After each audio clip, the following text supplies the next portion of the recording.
Ujú.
Bien, Darinka, buenos días con todos, chicos. ¿Logran ver mi pantalla? ¿Sí? Sí, Sí, doctor. doctor, buenos días.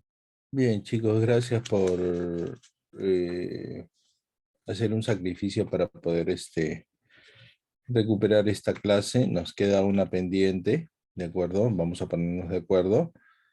Y si es posible, hacemos otro esfuerzo más para ir adelantando unas clasitas porque en realidad vamos a terminar, pero así ajustadas, asazos, ¿no? Y debemos de acabar, supongo que creo que cae la segunda semana del mes de julio, debemos de ir acabando. ¿Me parece, Darinka? Sí, doctor. Sí, ¿no? Claro, entonces, sí, pues sí está programado. Acabamos mayo, junio, la tercera semana, pero claro, prácticamente la mitad de la semana. Sí, y caramba, yo quisiera acabar todo lo que hemos programado, ¿de acuerdo? Falta algunos alumnos. Alexander Monsalve. Darinka, salvo, bueno, este retraso debido también al problema que ha tenido el doctor Kevin Soraluz, cómo se está desarrollando el curso. Además, esas notas ya me parecieron exageradas, ya la doctora se ha asustado con sus notas, ¿no? ¿Sí? Vamos a tener que ajustar y hacer el examen final, pero sacado ahí con las letras chiquititas, ¿no? Que sea más difícil, ¿les parece? No. Yo le digo, pero si no ha estado tan fácil el examen, pero se ha sacado buenas cosas. ¿Podemos empezar, Darinka? Sí, ¿Cuántos? doctor. Porque hay más o menos 20 alumnos que hoy día tienen clase práctica. Un Ah, grupo ya ha debido salir, pero supongo que entre llegar a su casa y todo eso se demorarán todavía. ya. Bien, jóvenes, hoy vamos a ver sobre los aspectos de diabetes mellitus terapéutica para el médico general. ¿Han llevado endocrinología ustedes? Sí, ¿no es cierto? Sí, doctor. ¿Ah? Sí, sí, Sí, ¿no es doctor. cierto? Sí, ¿Y sí, qué han doctor. llevado, de diabetes en el curso de endocrinología? ¿Han avanzado en la terapéutica, en el manejo? Sí, sí, doctor. ¿Sí? Bien. Ok, hoy vamos a hacer el aspecto de terapéutica, pero sobre todo enfocado en los medicamentos que solemos usar en las consultas de los médicos generales, en las postas y cuando estén ustedes haciendo sus serums. Hay veces cuando llevan el curso de endocrinología, indudablemente que lo llevan a cargo de un endocrinólogo, se habla mucho del manejo hospitalario y de los últimos avances, ¿de acuerdo?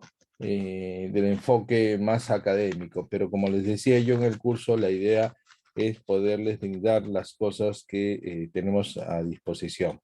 Y no todo, pues, tenemos en los hospitales de los niveles más uno, etcétera, no tenemos todo lo disponible que contamos en los hospitales de nivel 3. Entonces, vamos a ver la guía de práctica clínica para el diagnóstico y tratamiento que está aprobado en el MINSA del 2015, que es la que está actualmente vigente, ¿no? Y algunos criterios de actualización de la Asociación Americana de Diabetes del 2021. Existe pues la guía también de europea, ¿no? Que hay indudablemente ciertas diferencias, pero no es la idea mía optar por una u otra, sino básicamente revisemos las cosas que se están haciendo en la actualidad, ¿de acuerdo? Entonces, dentro de eso de ahí la clasificación MINSA 2016 tenemos básicamente 4 grupos grandes: diabetes mellitus tipo 1, diabetes mellitus tipo 2, diabetes mellitus gestacional y otros tipos específicos de diabetes. La diabetes de tipo 1 indudablemente que requiere de un manejo especializado por endocrinología y el uso de insulinas, que ya ustedes saben esta situación. El gran grueso de los pacientes, 90-95% de los pacientes diabéticos, son los que poseen diabetes mellitus tipo 2, ¿de acuerdo? Entonces, esto de acá es lo que solemos ver con mucha frecuencia en los diversos establecimientos y diría yo que la gran mayoría de los pacientes no saben que son diabéticos. Muchos dicen, bueno, no, yo tengo principios de diabetes, ¿no? Algunos un poquito más instruidos saben que tienen cuadros de prediabetes, pero en realidad no saben lo que esto implica, ¿de acuerdo? Entonces, y esto de acá, indudablemente que el precio debería de ser manejado por esa cantidad en los establecimientos de nivel 1 y algunos evaluados en los niveles 2. Realmente para los niveles 3 deberían de entrar los cuadros bastante descompensados de cetoacidosis diabética o coma hiperosmolar, ¿de acuerdo? Pero en términos generales el grueso debería de ser manejado en los niveles 1 y 2. Después tenemos la diabetes mellitus gestacional, que va a ser atendida generalmente en los niveles 2, 3 de atención. Es la hiperglicemia que aparece durante el embarazo, alcanza valores, ¿no? Que son superiores a los normales, ¿de acuerdo? Y estas mujeres con diabetes gestacional corren pues el riesgo de sufrir complicaciones en el embarazo, en el parto, padecer diabetes mellitus en el futuro 2, en el futuro inmediato, tener problemas de sobrepeso en el niño, etcétera, etcétera. Y los otros tipos de diabetes, ya que son defectos en relación a algunas endocrinopatías, a alteraciones cromosómicas, etcétera, etcétera, que no viene al caso revisar. La diabetes tipo 1 son las que se deben a la destrucción de las células betas, ¿no? Que conduce a una deficiencia absoluta de la insulina. En términos generales se manejan con cuadros con insulinas y una alternativa pues es el trasplante de páncreas, que se ha hecho acá en el Perú, y yo tengo, bueno, la suerte de haber trabajado con el cirujano, el doctor José de Vinatea de Cárdenas, cirujano del servicio de páncreas de el Hospital Guillermo Almenara, donde yo hice mi residencia, y se realizó el primer trasplante de páncreas del país. ¿De acuerdo? Esta es una alternativa para los pacientes con diabetes mellitus tipo 1. Después tenemos el hueso que les decía, ¿no? Es caracterizada por su defecto relativo a la insulina, aumento de la resistencia y desocción, diversos tipos que lo vamos a revisar hacia grosso modo y que ustedes también ya lo han revisado. Es el tipo más frecuente, 90-95% de los diabéticos suele aparecer en forma solapada, insidiosa, muchos están caminando, no saben qué son. Yo estoy seguro que muchos de sus padres en sus casas están en estas condiciones, ¿no? Ya les decía, la diabetes gestacional en el embarazo requiere un tratamiento especializado, no lo vamos a ver mucho, y estos de acá menos todavía, ¿de acuerdo? Y si nos concentramos en la diabetes mellitus tipo 2, claramente se le ha atribuido a la insulinoresistencia hepática y muscular la principal responsabilidad de la etiopatogenia de la diabetes mellitus 2, aunque estos no son los únicos factores involucrados, ¿no? El aumento de la síntesis hepática de la glucosa, y recordemos que es el sistema digestivo quien se encarga de la absorción de todos los nutrientes, el hígado, la conversión de todos los nutrientes en glucosa, y hay alteraciones acá, y también la disminución de la captación por el músculo, entonces llevaría al aumento progresivo de los niveles de glucosa. No simplemente, o sea, es el aumento de síntesis en el hígado, sino también el músculo tiene una captación deficiente de esta glucosa, con lo cual se eleva por los niveles, ¿no? Además de ello, hay alteraciones también en las células beta pancreáticas, ¿no? Para la aparición de este cuadro de diabetes. Se ha demostrado también la participación de otros componentes del progresivo, si tiene que ver el tejido adiposo, tiene que ver la leptina, ¿no? El tejido gastrointestinal, las hormonas gastrointestinales, la célula alfa de los islotes del páncreas, el riñón y el cerebro.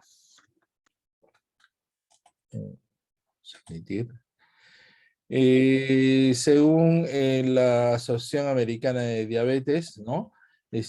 Hay estándares para el cuidado de los pacientes con diabetes, ¿no? Y en esa clasificación tradicional, ¿no? Entonces la diabetes mellitus tipo 1 se debería a la destrucción inmunológica, ¿no? Ya hemos visto.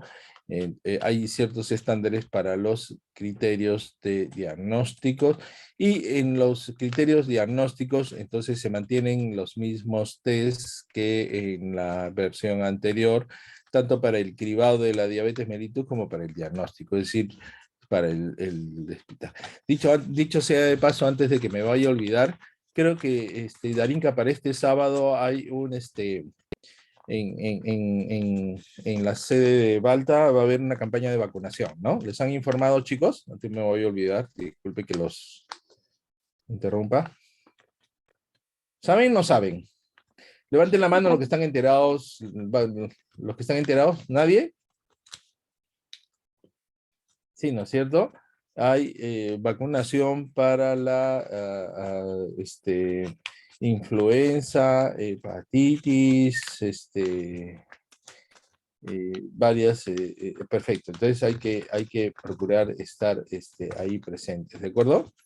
Bien, sigamos. Entonces, los criterios para el diagnóstico, tener hemoglobina glicosilada mayor o igual a 6.5%, ¿de acuerdo?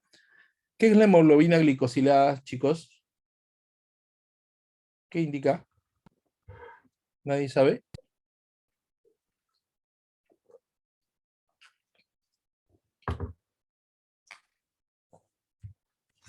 ¿Nadie? Uno. ¿Nadie? Naomi, Blanca, Blanquita, Sadit, Flavio. ¿Nadie?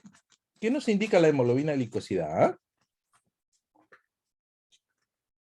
Doctor, se Chicos. refiere a la cantidad de hemoglobina que se une en este caso a la glucosa, ¿no? Nos puede indicar la cantidad de glucosa. No, a ver, está bien, espérate.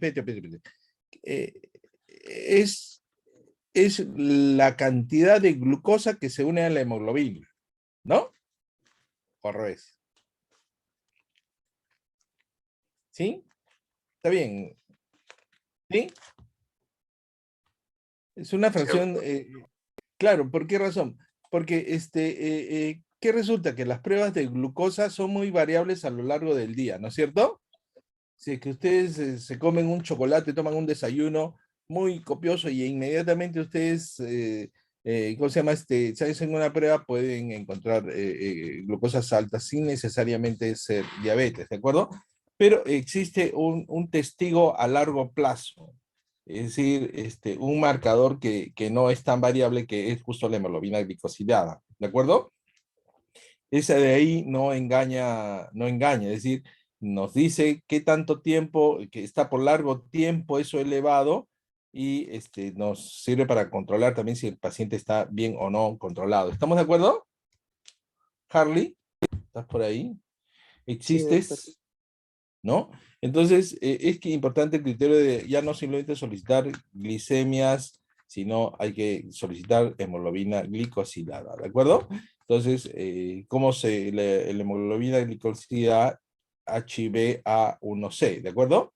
Hemoglobina glicosilada mayor o igual a 6.5%, fijado ahí. Después tenemos la glicemia basal en ayunas, ¿de acuerdo? Que tiene el criterio diagnóstico mayor o igual a 126. Los cuadros que están entre 100 y 110, etcétera, esos hay que hacerles seguimientos, ¿de acuerdo? Antes decían, no existe prediabetes, o eres diabético o no eres diabético, no existe la prediabetes. Hoy sí se reconoce como una condición de prediabetes a los pacientes que están considerados en ese rango, ¿de acuerdo? la glicemia a las 2 horas de una prueba de tolerancia oral a la glucosa con 75 gramos de glucosa que salga mayor o igual a 200 miligramos por decilitro. ¿De acuerdo? O sea, el test de tolerancia a la glucosa se hace con 75 gramos de glucosa administrado y a las 2 horas debemos de tener mayor o igual a 200 miligramos por decilitro. ¿No? El año 2017 no existe una prueba superior a otra y que cada una de ellas no detecta diabetes mellitus en los mismos individuos. Todas ellas deben ser repetidas en 2 ocasiones, ¿no? Salvo cuando exista signos inequívocos de diabetes mellitus 2, en cuyo caso una glicemia al azar mayor de 200 miligramos por decilitros es suficiente. Entonces, ante la pregunta que les va a venir en el examen de cómo diagnosticamos a un paciente con diabetes mellitus, acá ya saben ustedes la respuesta, que no puede ser una sola prueba, una sola vez, todas ellas tienen que ser repetidas en 2 ocasiones para poder tener un diagnóstico inequívoco. La hemoglobina glicosilada se utilizará si el método está certificado por la...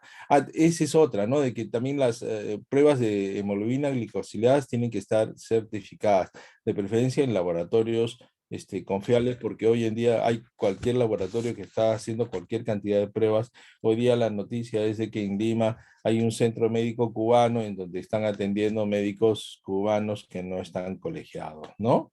Es decir, somos un país pues de la informalidad, ¿no? Chicos, entonces, ya capturaron la imagen de esto de acá, porque se los voy a preguntar. Yo creo que por eso se sacan buenas notas, ¿no, Darinka? Porque creo que ya les doy el examen ya hecho, ya. Las categorías que incrementen el riesgo de diabetes mellitus tipo 2, ya, los cuadros de prediabetes, lo que les decía. Situaciones metabólicas que incrementen el riesgo de diabetes mellitus 2, ¿no? No han sufrido variación también. O sea, tener glicemias basales entre 100 y 125, glicemias basales, la llamada glicemia basal alterada. Es decir, tomamos a cualquier paciente una glicemia basal sin que antes él sea diabético, controlada, y le encontramos entre 100 y 125. ¿Hace diagnóstico de diabetes mellitus, chicos? Pulgar abajo los que dicen que no. Pulgar arriba los que dicen que sí. Pucha, que están todos durmiendo. A ver, chicos, en el chat escriban su DNI y su código para ver si están allí. Yo creo que no están. Ya me dejaron solitos. ¿Cuántos hay? Nadie. Flavio está, Brian, Marango, Miguel Ángel, Darinka, sin códigos, muy bien. Perfecto. Muy bien, chicos. Entonces, una glicemia entre 100 y 125 hace diagnóstico de diabetes, ¿sí o no? No hace No, diagnóstico. doctor. No, ya, perfecto, ya. Una sobrecarga de glucosa oral a las 2 horas entre 140 y 199, ¿no? Entonces también tenemos una categoría que incrementa el riesgo de hacer diabetes.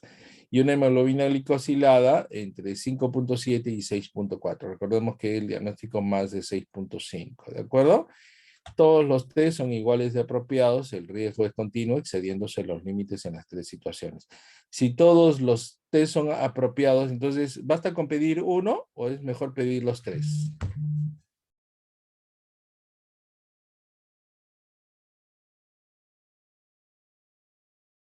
¿Qué les han enseñado?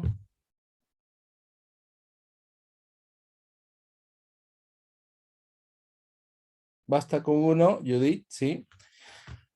Bien, en la práctica, generalmente los pacientes mayores de 35 años con antecedentes familiares deben de hacerse controles de glicemia, ¿de acuerdo?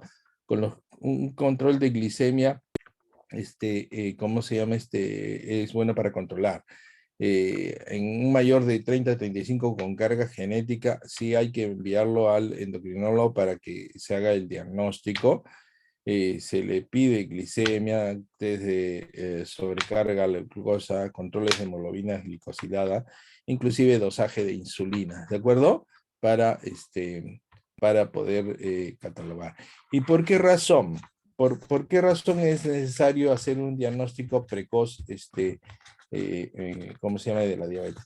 Levanten la mano los que tienen padre, madre o abuelos diabéticos. Debe de haber un montón.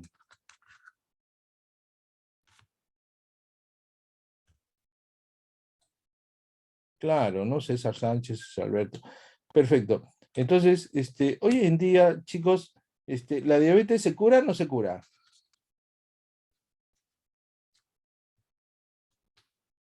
Blanquita, ¿la diabetes se cura o no se cura? La diabetes no se cura, doctor, se trata. Se controla, ¿no? Sí, se controla, ¿no? Se trata, sí, pero no se cura.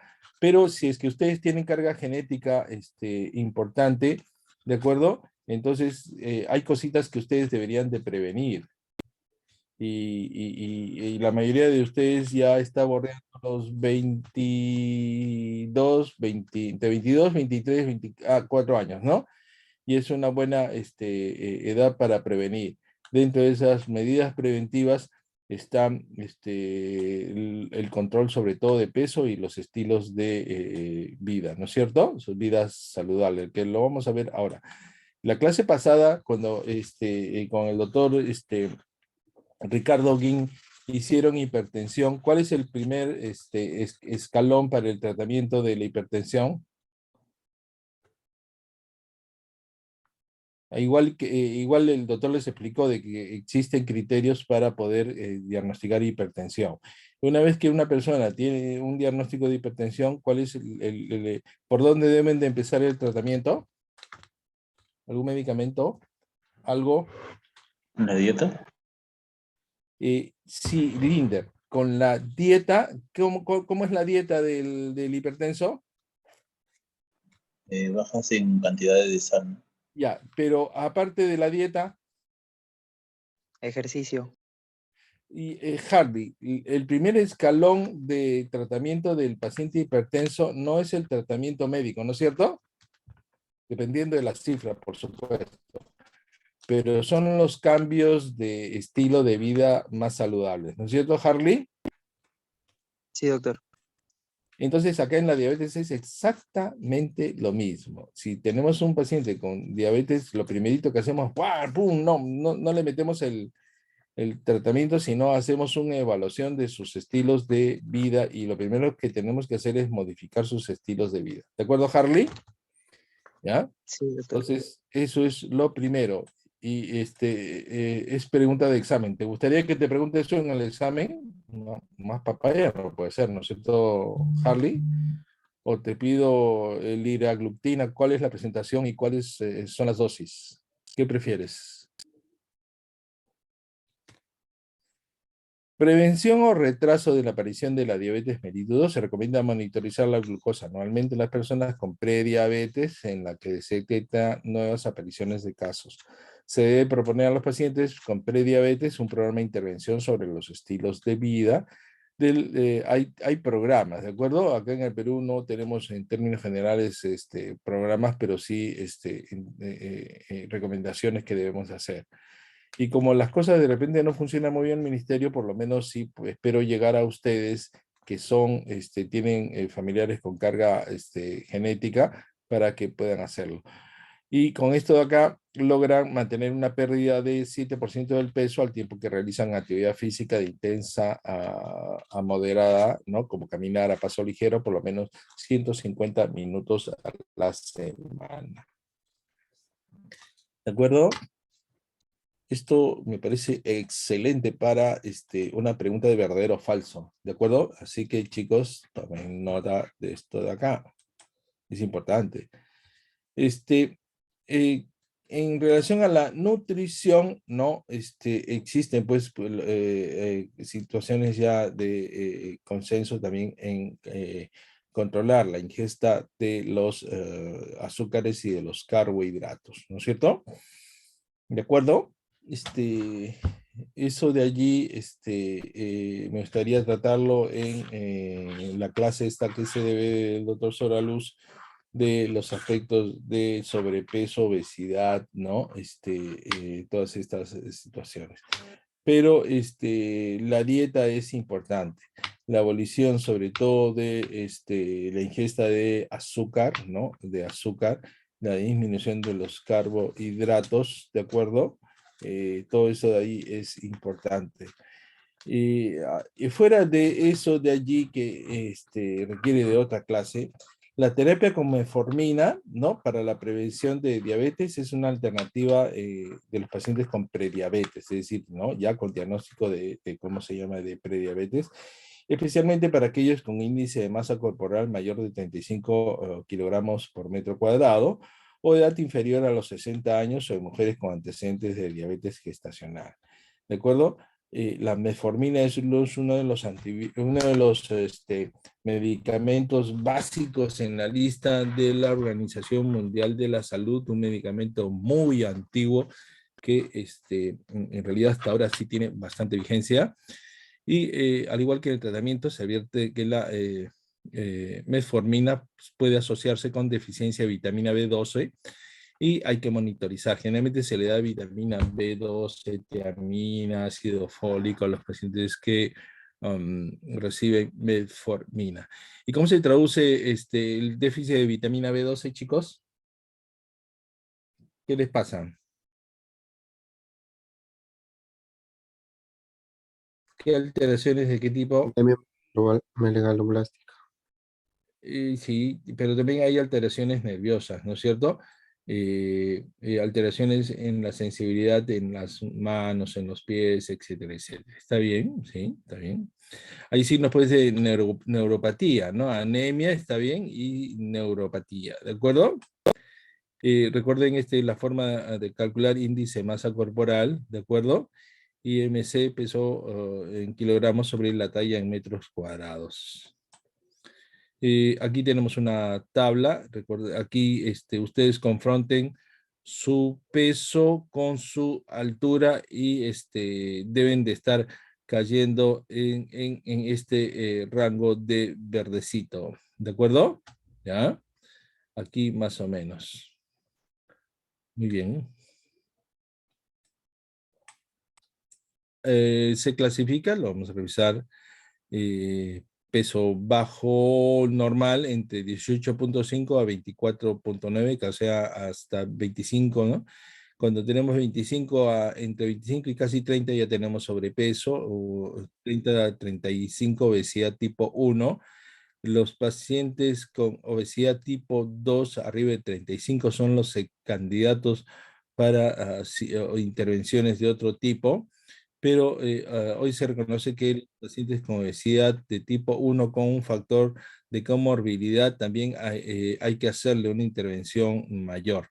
IMC hasta 35 con hipertensión o diabetes, etcétera, definitivamente tenemos que hacerle alguna intervención.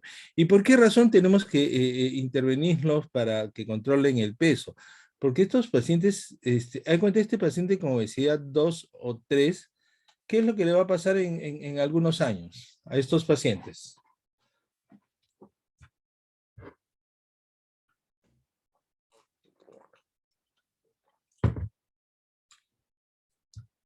Han venido ustedes bien entusiastas. Debe ser porque es lunes. Para otro día, Darinka, no recuperamos días lunes, ¿eh? Porque días lunes están con las pilas bajas, muy cargado ha sido el fin de semana. O dos cosas, o mucho estudio o mucho sexo, pues una de dos, ¿no? ¿Qué dicen, chicos? ¿Qué han tenido?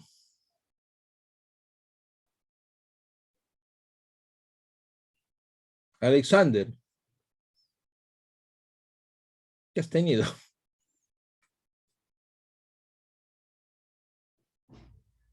Nada. Bueno. Entonces, chicos, estos pacientes se van a morir, ¿ya? Se van a morir, así de simple. Se van a morir en los próximos años. Entonces, si es que quieren vivir, hay que intervenirlos, ¿de acuerdo?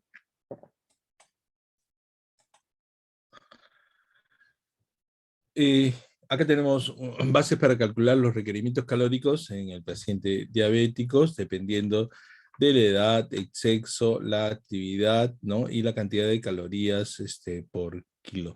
Generalmente ustedes están por acá, ¿no? En el caso de las mujeres, más o menos 35, 30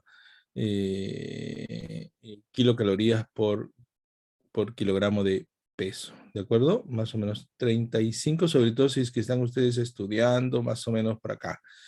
En el caso de los hombres, ustedes hacen actividades promedio, los hombres, más o menos 40, ¿de acuerdo? Y los deportistas tienen que ser más. A mí me impresionó, ¿no? Un deportista, un nadador olímpico en plena competencia, ¿cuántas calorías consume en un día? ¿Se imaginan?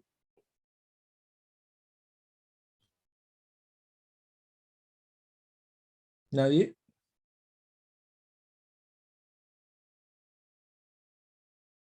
Chicos. 10.000 calorías. Sí, exactamente, alrededor entre 9.000 y 12.000 calorías, Alexander, imagínense. Un futbolista que va a jugar un partido debe consumir alrededor de entre 8.000 y 9.000 calorías.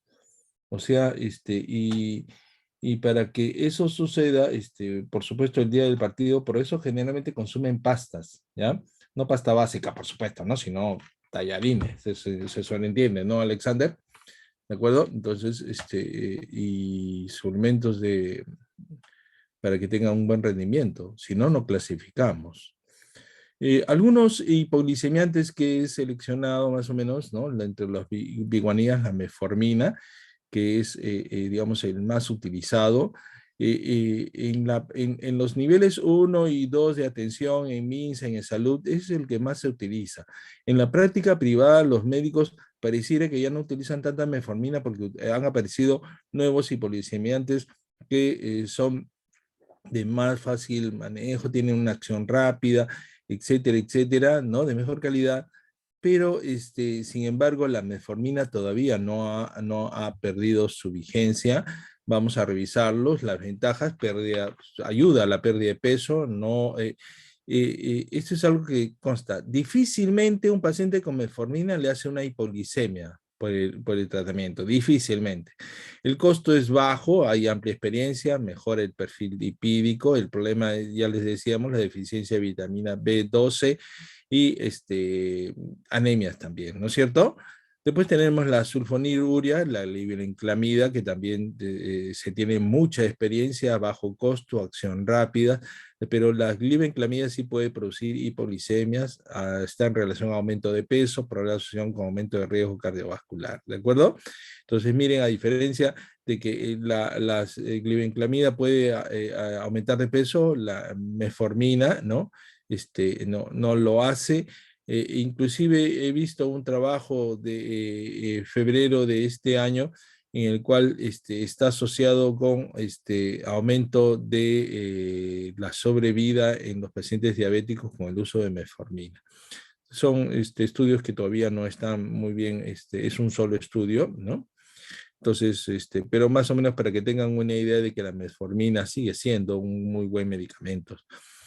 Después tenemos las meglitidinas, ¿no? Dentro de ellos la nateglinide, que sí tenemos en nuestro medio, y el repaglidine, acción rápida, disminución de la glicemia postprandial, pero como les decía, le usan básicamente en las consultas privadas. También hay en salud, ¿de acuerdo? Los inhibidores de DPP4, la sitaglitina, que también hay. Dentro de los medicamentos, a ver,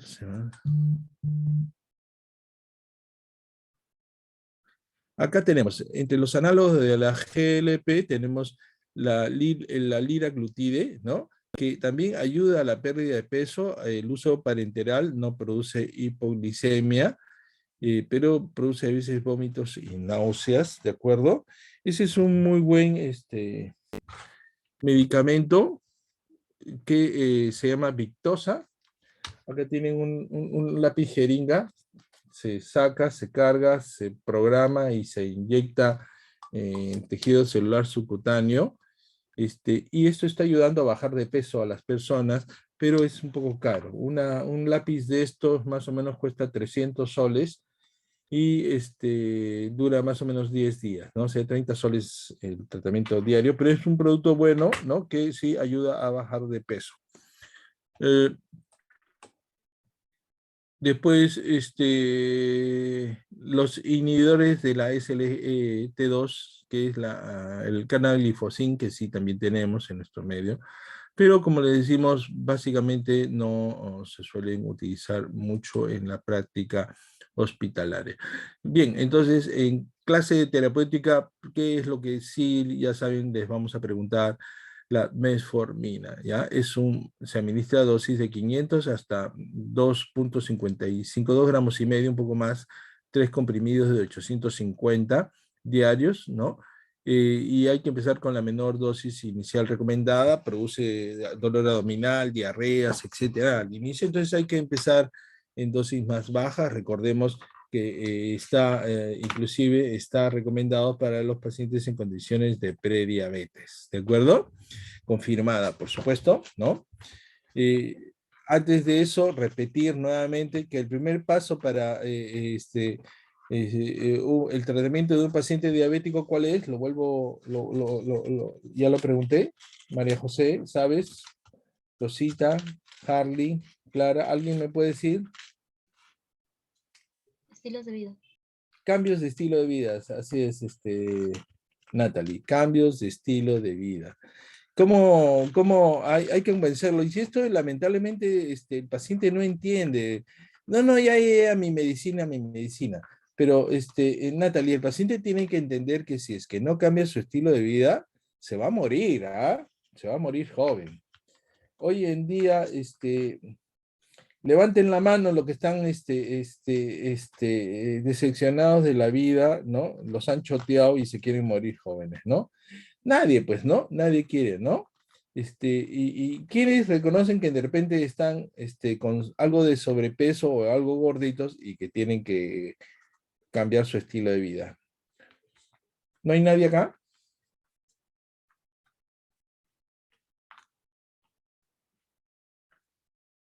¿Nadie? Voy a rifar 2 preguntas entre los que levanten la mano.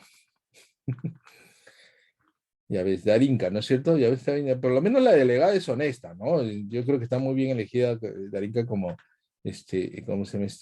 Ahora, ustedes son una generación, chicos, que, en términos generales, sí se preocupa mucho más en su salud que en mi generación y probablemente que sus padres. Muchos de sus padres están gordos, panzones, ¿no? Y no les importa mucho, en realidad, cuidarse de su salud, ¿no? Y eso es algo que ustedes tienen que ver. Levanten la mano lo que su papá es hipertenso. Es hipertenso. Además, no se ha hecho su endoscopía y tampoco se ha hecho su colonoscopía. Tampoco se ha hecho su estudio de próstata con su PSA. Entonces, los que están levantando la mano, jóvenes, si es que quieren tener todavía papá, ¿por qué? Porque todavía, si papá no trabaja, no hay quien pague, entonces se los tienen que agarrar al papá y llevarlo de las orejas donde el médico para que le hagan un chequeíto, ¿eh? ¿De acuerdo? Entonces, porque es medio descuidadito, ¿de acuerdo? Entonces, importante. Bien, entonces sigamos. La metformina, terapia típica, sería comenzar con un comprimido de 500 en el desayuno por varios días.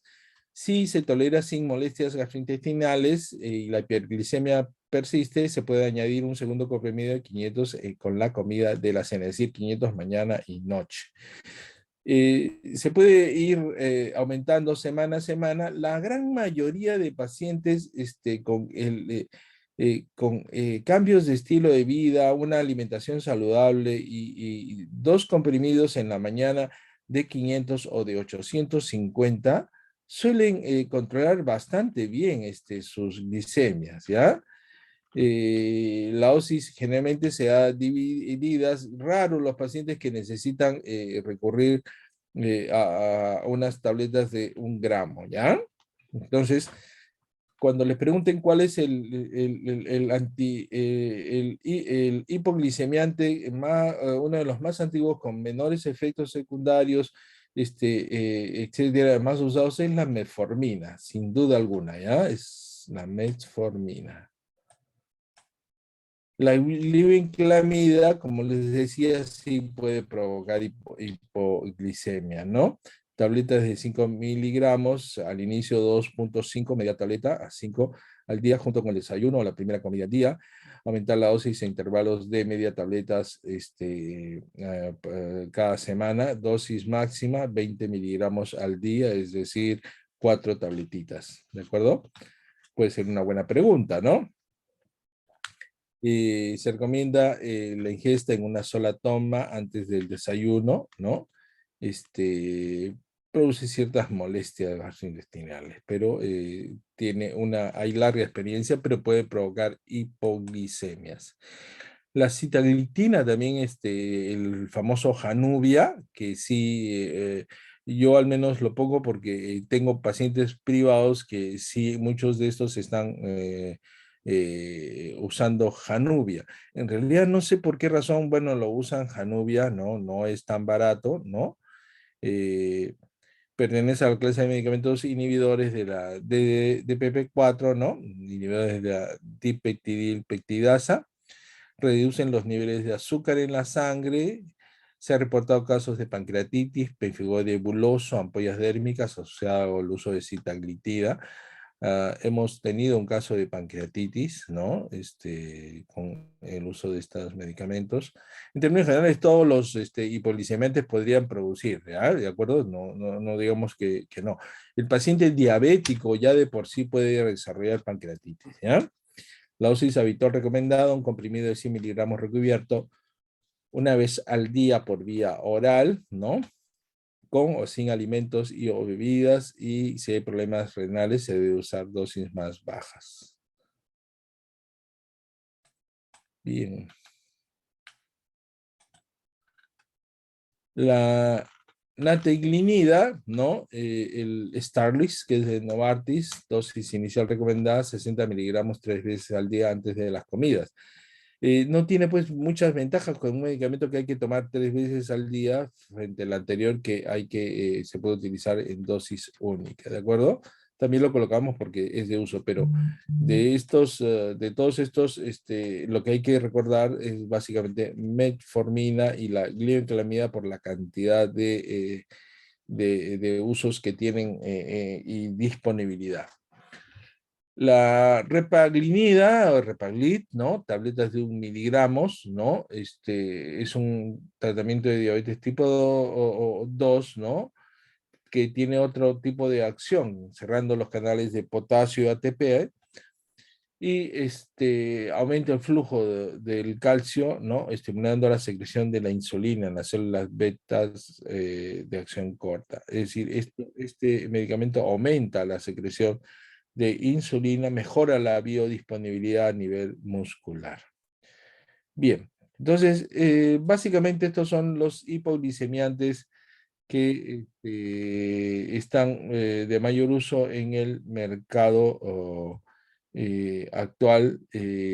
Como les decía en las clases de, supongo que endocrinología, sobre el caso de el manejo medicamentoso, han usado otros, pero yo asumo, supongo que habrán todavía tenido como principal medicamento la metformina y la glibenclamida, Darinka, ¿sí?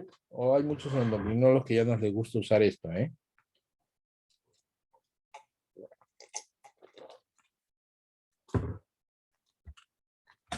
¿Nada? Bien, vamos a hablar sobre el manejo de insulinas, lo que debe saber el médico general. ¿Por qué razón? Porque ustedes van a hacer su internado médico, supongo. Levanten la mano los que desean hacer su internado médico en un hospital. O porque ahorita ya no están haciendo internados médicos en los hospitales, ¿no? O lo están haciendo en las postas, etcétera, ¿no? Y Bueno, el hecho es de que cuando está uno en el hospital, sí tiene uno muchos pacientes diabéticos y ahora ha salido un meme bien interesante porque dicen las residentes de la Almenara, ¿no? Yo me he formado como residente de cirugía en el Hospital Almenara. ¿Alguien sabe a quién pertenece el Hospital Almenara? ¿Y por qué razón esto? ¿No tienen idea?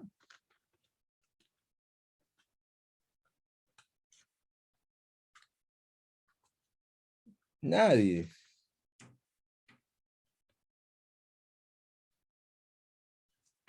Qué aburridos que son, chicos, ¿ah? A ver.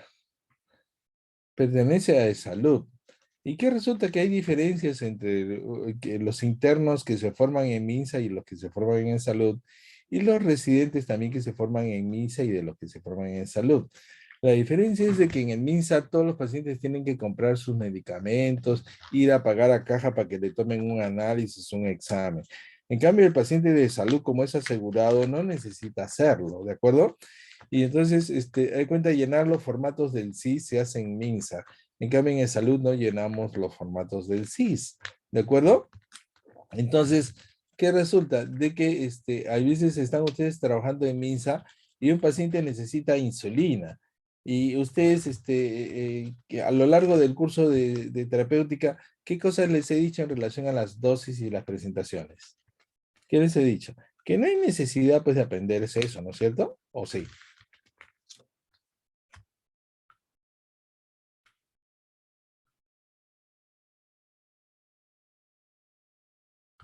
¿Están viendo mis papers o no?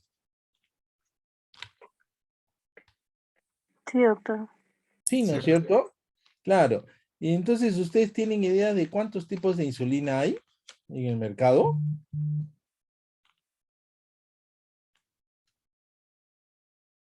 Judith, Natalie, ustedes que son tan buenas chicas que siempre me responden.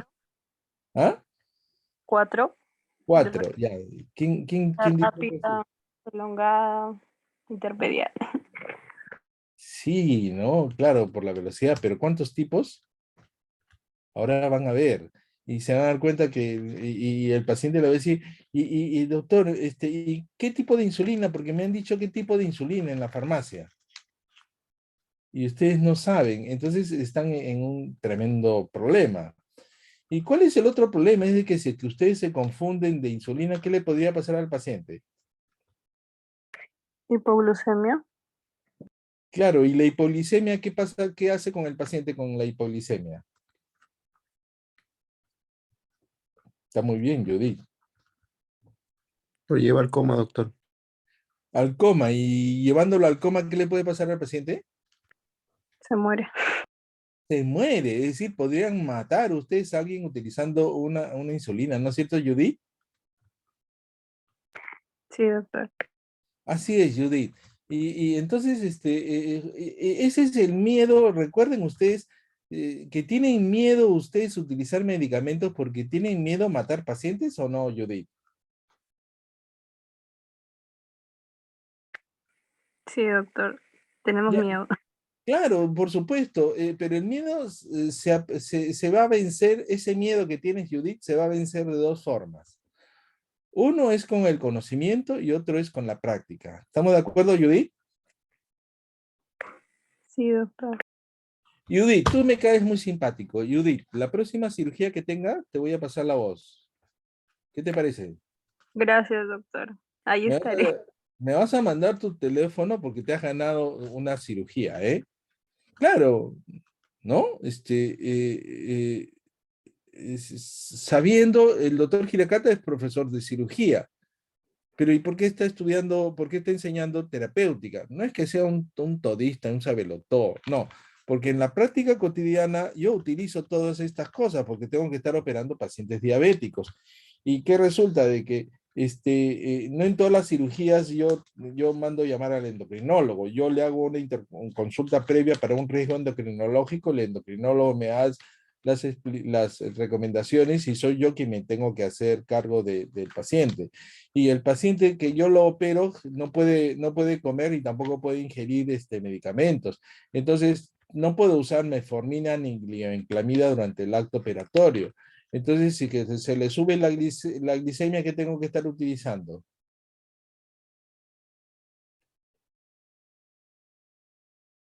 Insulina. Y si es que no sé usar, y si no sé prescribir la insulina y me equivoco en la dosis, ¿qué le puede pasar al paciente?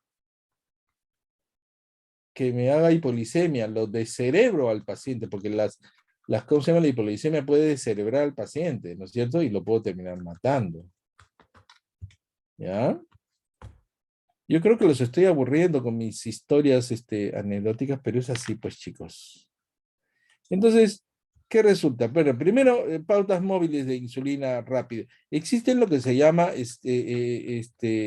escala móvil, esquema móvil o escala móvil, ¿de acuerdo? ¿Saben, tienen idea de lo que es una escala móvil o un esquema móvil, chicos? ¿Ya llevaron un endocrino? Levanten la mano lo que sí saben.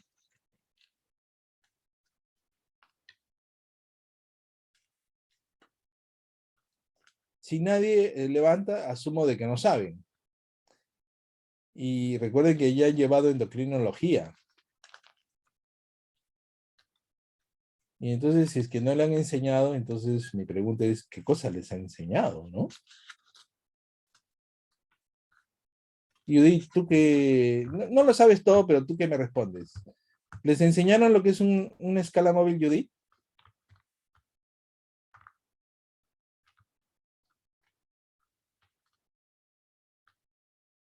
Ya te arrochaste, ya no me quieres contestar. Bueno, no, doctor, no que yo recuerde. Claro, pero si tú no recuerdas, el resto también no recuerda, ¿no? Sí. Chicos, la terapéutica, el aprender, es como, se tiene que poner en práctica, porque si que no se pone en práctica, no se aprende, ¿no es cierto? Chicos. Sí, pues. Escúchenme una cosita. Cuando yo hago, voy a operar un paciente diabético, le hago interconsulta al médico internista o al endocrinólogo, me ponen controlar glicemia en el postoperatorio con hemoglucotés. ¿De acuerdo? ¿Qué es el hemoglucotés? También dicho sea de paso, ¿qué es el hemoglucotés?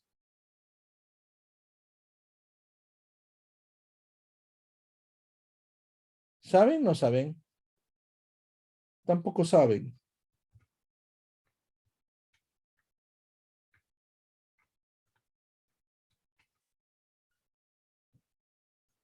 Chicos. Nada.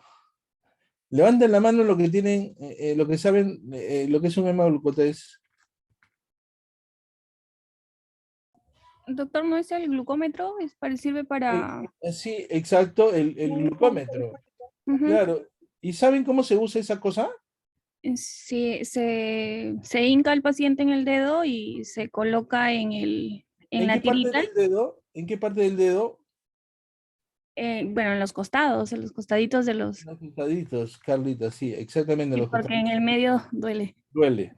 Exacto, ¿no? Con una lanceta o una agujita, pero hay microlancetas para eso, ¿no es cierto, Carla? Sí, doctor. Y el glucómetro, ¿cómo se carga? ¿Qué tiene? Tiene un dispositivo descartable, ¿no es cierto? Sí, doctor. Y se le coloca el glucómetro. ¿Y qué gotita le colocas? ¿La primera que sale? Yo sí utilizo la primera, doctor. No sé si estará bien o mal, pero utilizo la primera. La primera se suele descartar, se va a la segunda, ¿ya? ¿De acuerdo? Ya, doctor. ¿Y cuánto se demora? ¿Una hora en dar el resultado? No, es inmediato. Inmediato, exactamente. Entonces, el endocrinólogo me dice a mí, bueno, hagan hemoglucotés con el glucómetro en el postoperatorio y después cada 6 horas. Y utilizar escala móvil de acuerdo al resultado. Así me dice Carlita, ¿de acuerdo? Entonces, y él me pone un rango, ¿de acuerdo? Él me pone un rango que puede ser variable de un endocrinólogo a otro, ¿de acuerdo? pero el ejemplo que te pongo es acá de cuenta. Carlita, ¿estás viendo mi puntero? Sí, doctor. Y entonces él me dice, mira, si la glucosa sale en 350 y 200 miligramos por decilitro, le colocas 2 unidades de insulina R regular, ¿de acuerdo? En forma subcutánea. Así me dice. Si te sale entre 200 y 250, le colocas 4 unidades subcutáneas. Si sale 250 a 300, le colocas 6. Y si te sale 300 a 350, le colocas 8, pero en realidad, verdad que yo me asusto, ya no le coloco nada, sino que llamo al endocrinólogo, ¿de acuerdo? Carlita, ¿me entendiste? Sí, doctor. Entonces, mientras más alta es la glucosa, le colocas más insulina, ¿no es cierto? Como es lógico. ¿Estamos de acuerdo? Sí, doctor. Entonces, este es un ejemplo de una escala móvil, pero no todos utilizan exactamente el mismo score, porque hay otros, ¿no? Que me dicen, miren, miren esta cifra, 150, 120. Otros que me dicen entre 150 y 200 le colocas 5 unidades subcutáneas. Acá dice 2, ¿no es cierto? ¿De acuerdo? ¿No? Acá otro dice 121, 150, le colocas 3 unidades. En realidad, si es que a mí me sale entre 120 y 150, yo no le coloco nada, porque no me parece que sea una hiperglicemia tan alta como para colocarle insulina, ¿de acuerdo? ¿Me están entendiendo, chicos? Sí, doctor. Sí, ya, pero eso se llama escala móvil. Pero justamente el internista o el endocrinólogo nos deja la escala. Si es que no nos deja y nosotros, ¿cómo se llama? Vamos a utilizar una escala, yo prefiero utilizar esta que está acá, ¿de acuerdo? ¿Ya? Pero sí, no es que sea inválida, ¿ah? Pero como le digo, depende de cada paciente. Pero como no podemos tener una escala para cada paciente, entenderán ustedes, entonces más o menos la idea es de que a medida que vamos viendo más glicemias más altas, vamos utilizando más insulina. Yo, como les decía, generalmente entre 150 y 200 ya empiezo a utilizar insulina. No me preocupo yo en el paciente posoperado que me sale 150, no, menos de 150 ni me preocupo, ¿de acuerdo? Además, ¿qué es mejor? ¿Tenerlo con la glicemia un poco alta o tenerlo con hipoglicemia? Judith, ¿me está levantando la manito? ¿Sí? Doctor, disculpe, esta escala solo se aplica a la insulina rápida, ¿verdad? Ningún Ahí otro tipo. está. Exacto, Judith. Ahorita por eso vamos a seguir en la clase, ¿de acuerdo? Sí, esa es muy buena tu pregunta, ¿de acuerdo? Siempre que van a utilizar escala móvil, ¿qué insulina van a utilizar? La insulina rápida, ¿de acuerdo? Rápida. Y entonces, ¿qué resulta? La pregunta que les hice, ¿cuántos tipos de insulina hay? Miércoles, aquí está el problema. Porque miren, hay insulinas ultra rápidas, intermedias, hay mezclas de insulina, hay mezclas de análogos rápidos con insulina intermedia y hay análogos prolongados como son la argina y el detemir. Entonces, usted la manda con una receta, insulina, compren en la farmacia. ¡Pum! Les va a decir, y le llama por teléfono, doctor, dice el farmacéutico, ¿qué tipo de insulina? Y aquí está el problema al cual yo les vengo a ver, ¿de acuerdo? Entonces, tenemos la insulina ultra rápida como es el NovoRapid y el Humalog, ¿de acuerdo? Inicio de acción 10 a 15 minutos, generalmente no, hay en algunos pacientes, etcétera, y algunos pacientes los tienen para su uso, pero no es lo que normalmente encontramos. Y aquí tenemos las insulinas rápidas, ¿ya? Que es la insulina regular, la insulina R. Judith, esta es la insulina a la cual nos vamos a referir generalmente cuando vamos estamos hablando acá en el curso de terapéutica. ¿De acuerdo, Judith? ¿Te respondo con eso tu preguntita? Sí, gracias. Esta es la insulina que van a encontrar en los hospitales, insulina regular, irregular o rápida. Acuérdense, R con R, carril rápido corren los carros por el ferrocarril. ¿De acuerdo, Judith? Sí, doctor. Repite conmigo, R con R, carril, rápido corren los carros por el ferrocarril. Si no puedes, tienes dislexia, tienes algún problema cerebral, ¿ah? Ya sabes. Muy bien, entonces, ¿cuál es la insulina a la cual nos referimos con la escala móvil? A esta insulina regular. Inicio de acción de 30 a 60 minutos, pico máximo 2 a 4 horas, final de acción 5 a 8. Después, miren, tenemos la insulina intermedias, la NPH, ¿ya? Los nombres comerciales, Insulatard y Humulina NPH. Cuidado porque miren, hay Humulina RR y hay Humulina NPH. No vayan a hacer que le llama por teléfono, doctor, hay Humulina, ¿cuál quiere? ¿Regular o NPH? Ustedes nos dicen, no, es lo mismo, compren cualquiera. No es lo mismo, ¿de acuerdo? ¿Ya? ¿Se están dando cuenta? Humulina es el nombre comercial que más hay. Después tenemos mezclas, ¿de acuerdo? Hay Humulina 30-70, que es mezcla de regular con rápida, con intermedia, ¿de acuerdo? Por eso se llama 30%, 70, 30-70. Tenemos el Humalog, ¿no? Que es mix 25-50, ¿ve? Rápidos con insulina intermedia, ¿de acuerdo? Lantus y el Levemir. Entonces, chicos, hay la necesidad de saber. Los fregué porque sí se los puedo preguntar en el examen, ¿de acuerdo? ¿Por qué? Porque es importante. Ahora, por otro lado, chicos, ¿conocen ustedes, bien, acá dicen hay que colocar, no dice que hay que colocar, mililitros, sino ¿cuánto dice que hay que colocar? Unidades. Unidades. ¿Y cómo diablos miden las unidades? ¿Viene un lapicerito? La insulina. No, las insulinas, las rápidas, las baratas que tenemos en el MINS y cosas así, no vienen en lapiceros. Con la de tuberculina. Ah, Ya, pero escuchen, la jeringa de tuberculina es porque es para colocar la vacuna de tuberculina. Y la jeringa de insulina viene en la medida para las insulinas. Carlita, te fregué la mañana, te compliqué la cosa, ¿no es cierto? Entonces tienen que ubicar jeringas de insulina de 1 mililitro, ¿de acuerdo? ¿Carla? Sí, doctor. Entonces, ¿qué resulta? Que perfecto, mandas, aquí tienes, dice, jeringa estéril descartable, ¿ya?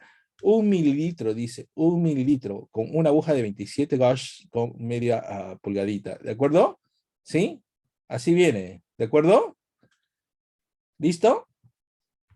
Carlita, ¿estás viendo? Sí, sí, doctor. ¿Ya? Ok, y viene así, miren, ve. 10, 20, 30, 40, 50, 60, 70, 80, 90, 100. ¿De acuerdo? Y entonces, y aquí también viene acá. Entonces, cuando yo les digo, chicos, 2 unidades, ¿hasta dónde miden? ¿Hasta donde dice 20? No, solamente son 2 rayitas. Carlita, cuando son 2 rayitas de estas, tú miras bien acá, 2 rayitas y tú le estás colocando en 2 No, rayitas de las 4 pequeñas. unidades. 4, porque mira, acá es 10 y acá es 20. ¿Estamos de acuerdo? Y mira, 1, 2, 3, 4, 5 rayitas. Es decir, que avanza de 2 en 2. Carlita, ¿estamos de acuerdo, no es cierto? Sí, sería ¿De una, dónde? pero me refería de las pequeñas. ¿De cuál pequeña? Entonces, mire, la escala avanza de 2 en 2, por lo que hay que tener cuidado de no confundirse. De repente tú pones una y te dice, no, en una le estoy colocando 1 unidad. En 2 rayitas son 2 unidades. En rayitas son 3 unidades. Y 3 rayitas, ¿cuánto es? Son 6 unidades. ¿Listo, Carlita? Sí, doctor. ¿Ves? ¿Lo sabías? ¿No lo sabías?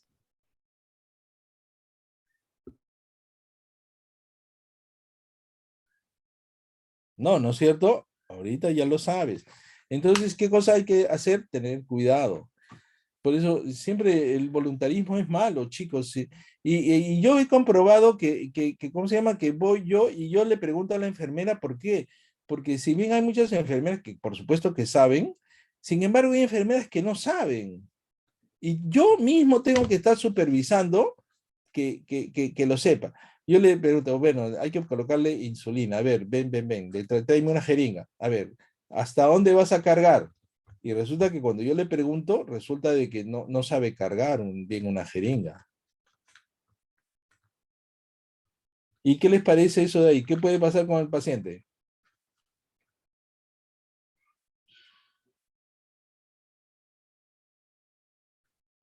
Chicos, ustedes son el grupo de estudiantes más entusiastas que me ha tocado, ¿ah? ¿Verdad? ¿Qué le puede pasar al paciente si la enfermera no sabe, chicos, estas cositas bien? Puede pasar un accidente. Y recuerden de que ante la ley los médicos tenemos la responsabilidad de supervisar el trabajo, chicos. No les gusta esto a las enfermeras, porque las enfermeras dicen, no, yo también soy profesional, ¿no? Claro, pero la responsabilidad es del médico tratante, tenemos que supervisar, chicos, esta situación. ¿De acuerdo? Judith, ¿estás de acuerdo? ¿No estás de acuerdo? Sí, doctor. Sí, ¿no es cierto? Darinka, ¿existes? ¿No existes? ¿Estás por ahí? Ya se fue Sí, Darinka. doctor. No, aquí lo estoy escuchando. Perfecto. Entonces, chicos, esto de acá, bueno, yo creo que también se los voy a preguntar en el examen, porque todos se los voy a preguntar. Entonces, tenemos entonces las insulinas ultrarrápidas, comienzo de acción 5 a 15 minutos. Si es que el paciente no tiene ninguna alteración, pues en el trastorno no hay ningún problema, ¿de acuerdo? Entonces no hay necesidad, no encontramos generalmente estas de acá. El Novorapid, el Aprida. Lo que sí podemos encontrar es el Humalog, ¿de acuerdo? El Humalog, ¿sí? Insulina Lispro ultrarrápida, sí se suele encontrar, ¿ya? La forma de fabricación también es bastante peculiar. Análogo de insulina humana, acción rápida, que se produce a partir de cepas de Escherichia coli, ¿de acuerdo? Entonces es un producto desarrollado biológicamente. Las insulinas intermedias, que es la que básicamente nosotros utilizamos, dentro de ellos la insulina NPH, comienzo de acción entre 1 a 2 horas, pico máximo entre 5 a 7 horas, duración 24 horas. Líquidos, miren, las insulinas regulares son líquidos claros, ¿ya? Rápidas son claros, las rápidas, ¿ya? La insulina regular, la R. Las ultra rápidas también son líquidos claros, ¿de acuerdo? O sea, las que nosotros vamos a utilizar son líquidos claros. Tiene que ser así, y hay que saber ya, así no nos confundimos. Y tenemos el Humulin R, el Novolin R y el Insuman R. Acuérdense de eso. R con R, rápido corren los carros por el ferrocarril. Esa es la insulina que van a recetar. Cuando hagan su receta, no pongan insulina a secas, pongan insulina R. Si saben, todavía encima... Bueno, no le voy a hacer propaganda al laboratorio Lilly, ¿no? Pero es Humulin, ¿de acuerdo? El laboratorio Lilly, Humulin, que es el más usado, pero encuentran también el Novolin y el Insuman. Pero el problema es de que, como le digo, generalmente si es que no encuentran ¿cómo se llama el nombre comercial? Si es que ustedes ponen insulina R, insulina regular, le van a vender cualquiera de estas tres o la genérica, ¿de acuerdo? ¿Están de acuerdo, chicos? ¿Se entendió? Fácil. ¿Sí? Las intermedias, las insulinas NPH, que son las que utilizan los pacientes que están en sus casas y tienen diabetes mellitus tipo 1 o tienen diabetes mellitus tipo 2 difíciles de controlar. Estas insulinas que los pacientes utilizan, me preguntan a mí, doctor, ¿y puedo llevar yo mi insulina? Sí, lleven ustedes al hospital, pero para el control postoperatorio no me sirve, porque no le va a bajar demasiado. Las insulinas ultra rápidas, perdón, las intermedias son líquidos turbios. Humulin N, Novolin N, Insuman N, a diferencia de las otras, ¿ya? las insulinas intermedias, que son las que están utilizando los pacientes. Las insulinas de acción prolongada, el Levemir y el Lantus, también son los que utilizan los pacientes con diabetes mellitus tipo 2 mal controlados o los que tienen diabetes mellitus tipo 1, que son más raros de ver, ¿de acuerdo? Entonces, Judith o Carlita, ¿no? Me decías tú por las pistolas, ¿no es cierto, Carlita? Soy Judy. O Judith. Pero estos sí vienen en pistolas precargadas, ¿de acuerdo? El Levemir y el Lantus, ¿de acuerdo? ¿Ya? Aquí vienen en inyectables con pluma precargada y también vienen en frasquitos, ¿de acuerdo? Aquí también vienen en solución precargada en cartuchos o vienen en lapiceros para administrar, ¿de acuerdo? ¿Se entendió, chicos, el por qué razón tienen que conocer esto? ¿Ya? Porque no se vayan a confundir, ¿ya? ¿De acuerdo? Las combinaciones de insulina, Homolin 70-30, Novolin 70-30, ¿no? Que son las combinaciones. Es decir, utilizan una rápida que una de acción prolongada, de tal manera de que tienen una mejor acción. Lo que les decía también, chicos, acá tenemos el glucómetro, ¿de acuerdo? Que existen de muchos tipos. Tienen el glucómetro.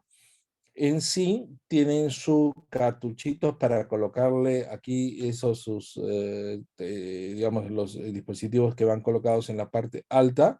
Encuentran muchos o tienen lancetas o es que tienen estas pistolitas que se disparan y sale una agujita y da el pinchazo, ¿de acuerdo? ¿Sí? ¿Saben esto, no es cierto? Hay unas pistolitas que no necesitan utilizar alcohol ni nada. Viene, se le pasan un poquito de alcohol con gasita por el dedo, esperen a que se evapore, aplican en la pistola, disparan y ¡pic! Le hace al paciente el micro pinchazo, que solito se lo hace él mismo, ¿de acuerdo?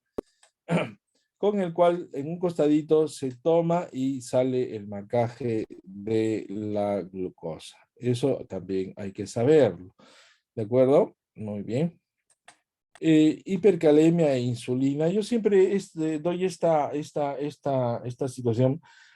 ¿Por qué? Porque hay situaciones de hipercalemia, ¿no?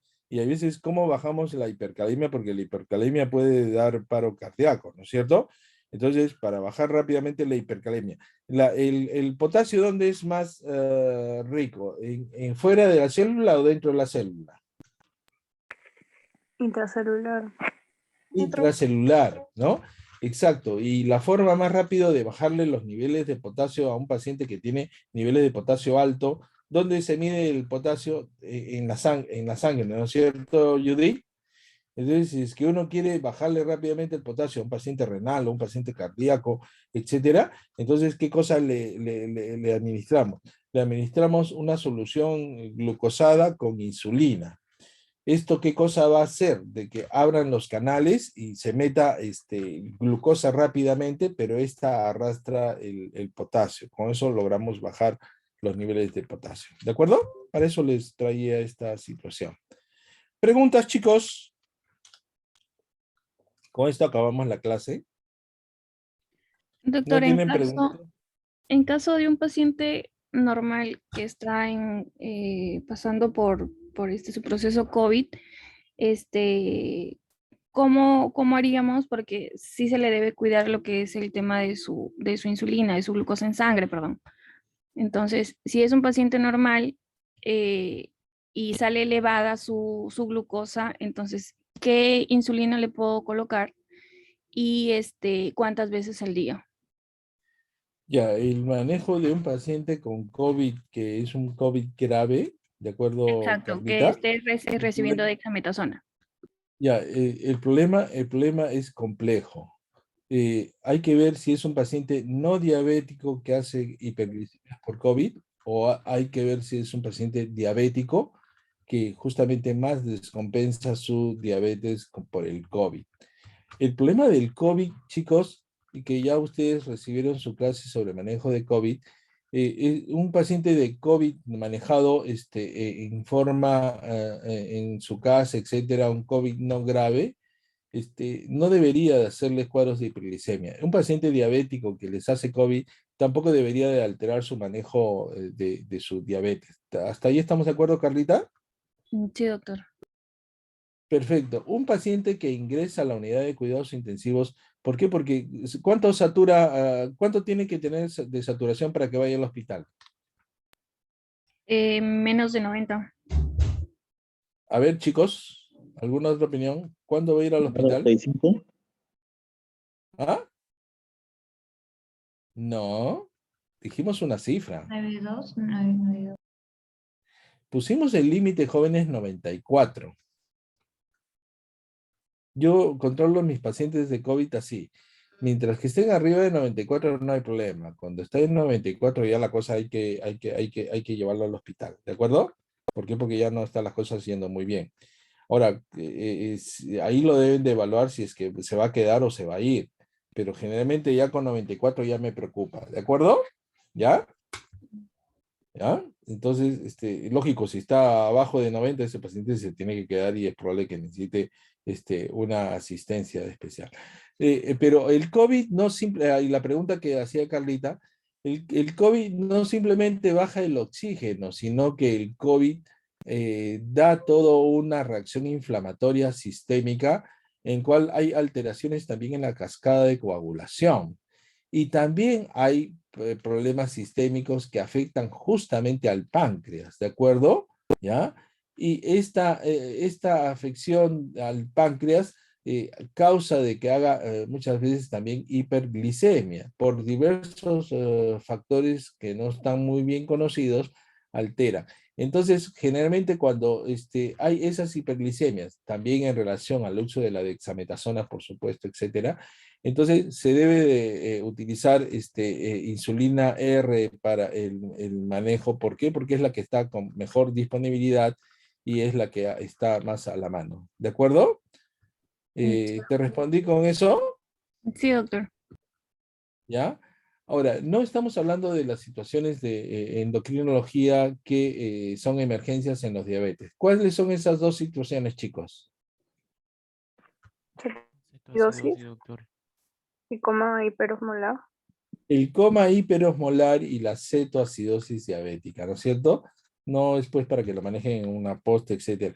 Pero en todo caso, si es que tienen ustedes un coma hiperosmolar o una cetoacidosis diabética, ¿cuál es el tratamiento urgente que deben de instaurar ustedes? Sí, si es que no lo hacen, el paciente también se puede morir, chicos. Hidratación. Hidratación, doctor. María Fernanda, también te ganaste la segunda cirugía de la mañana, de la tarde. Exactamente, hay que hidratar al paciente, ¿de acuerdo? Hay que hidratar a ese paciente. Ese paciente está volando, es decir, está circulando miel de abejas por sus venas, ¿de acuerdo? Entonces tenemos que hidratarlo, ¿de acuerdo? ¿Con qué lo hidratan? ¿Qué le meten? Suero nada más. Suero es una palabra muy Lógico. general. Solución Suero es la Fisiológico, palabra... ese, nueve. ¿Ah? Suero fisiológico, 0.9%. Suero fisiológico, cloruro de sodio. ¿De acuerdo? ¿Ya? Chicos, así es. Muy bien, ok. Si no hay preguntas, creo que acabamos la clase. ¿Otras preguntas? ¿Nada? Doctor, una pregunta, lo de las ampollas, esa era, o sea, 3 rayitas chiquititas se contaban como 3 unidades, ¿no? A ver, ya, perfecto tu pregunta, me gustó. A ver, respóndele, Judith. ¿Cómo Bueno, era? cada rayita chiquita es una unidad. Y tienes que ver en A la ver, jeringa. Depende a de ver. cuánto. No, son 2 unidades. Una rayita. Carlita, Son 2 perfecto, unidades. Carlita. Chicos, a mí me gustó tu pregunta, María Fernanda, porque tu pregunta no simplemente es tuya, es la de muchos, ¿de acuerdo? Y Carlita, ¿qué pasa si es que no sabemos cuánto vale cada rayita? ¿Qué le puede pasar al paciente? Puede haber accidentes, doctor. Puede haber accidentes. Y no queremos que haya accidentes, ¿no es cierto? Imagínense, Carlita, que sale en el periódico. interno de la San Martín descerebró a un paciente por colocarle insulina. ¿Qué te parece? Carlita, Dígame, doctor. ¿qué te parece la noticia? Mal, muy mal, doctor. Mal. Entonces, chicos, pues, entonces ya, pues, ya saben ya, entonces, en lugar de estar tatuándose estupideces, tienen que estar tatuándose. Adrenalina, 1 miligramo, 1 mililitro. Anafilaxia 0,305 IM, ¿no es cierto? Convulsiones, tienen que colocarse diazepam. ¿Cuántos vienen? ¿Una ampolla? 10 miligramos, ¿no es cierto? 2 mililitros, una ampolla. Después lo otro que se tenían que tatuar, ¿qué cosa era? Aldol, ¿no? El paciente agresivo, les va a pegar, entra con todo eso de ahí. Haloperidol, ¿no? ¿Ya? Una ampolla intramuscular cada 15 minutos. Y lo otro que se tienen que tatuar es una rayita jeringa, 1 mililitro, igual 2 unidades de insulina. ¿De acuerdo? Sí, doctor. Perfecto. Respondido, María Fernanda. María Fernanda. Gracias, doctor, entendido. Perfecto. Pues, en realidad, pues, en la medicina, hay cosas que hay que saberlas utilizar, ¿no? En cirugía también yo les voy a enseñar, ¿no? Si es que se queman con agua, ¿qué hay que hacer? Llamar al médico. Lo primero, si se queman, ¿qué tienen que hacer?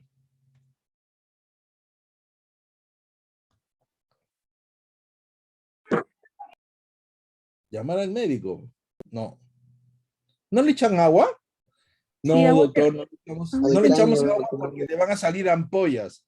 Hay que echarle aceite o hay que echarle colinos, doctor Hiracata. No, échenle pichi para que no se forme ampolla. No van a hacer esas cosas, ¿no es cierto? ¿Qué es lo primero que se echa?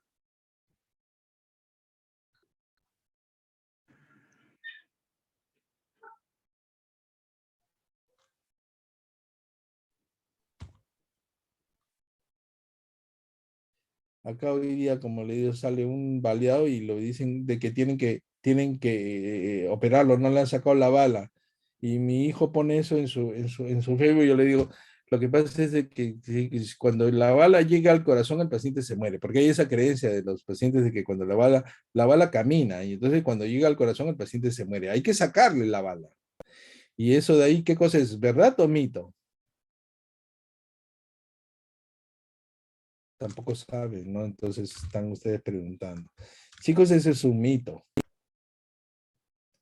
Muy bien, chicos, antes de terminar, yo quiero saber si es que todavía están allí. Escriban sus 2 nombres completos en el chat. A ver.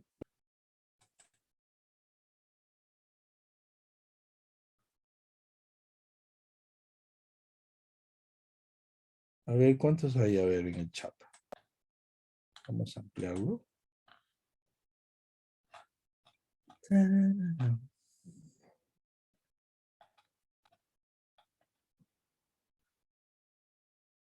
Carla, Flavia, Sadik, César, Enrique, Adrián Esteban, van 6, 7, 8, 9, 10, 11, 12, 13, 14, 15, 16, 17, 18, 19, 20, 21, 22, 23, 24, 25, 26, 27, 28, 29, 30, 31, 32, 33, 34, 35, 36.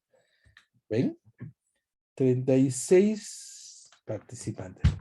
Ok, muy bien, están por lo menos, sí, todos. Ok, Darinka. Darinka, buscamos una fecha para recuperar la otra clase. El día miércoles nos vemos. Y así, Ya, doctor. fuera de eso, buscamos otra fechita más para adelantar un poquito y terminar con una semanita de adelanto para que tengan tiempo de estudiar. ¿Les parece a todos? Levanten la mano los que están de acuerdo.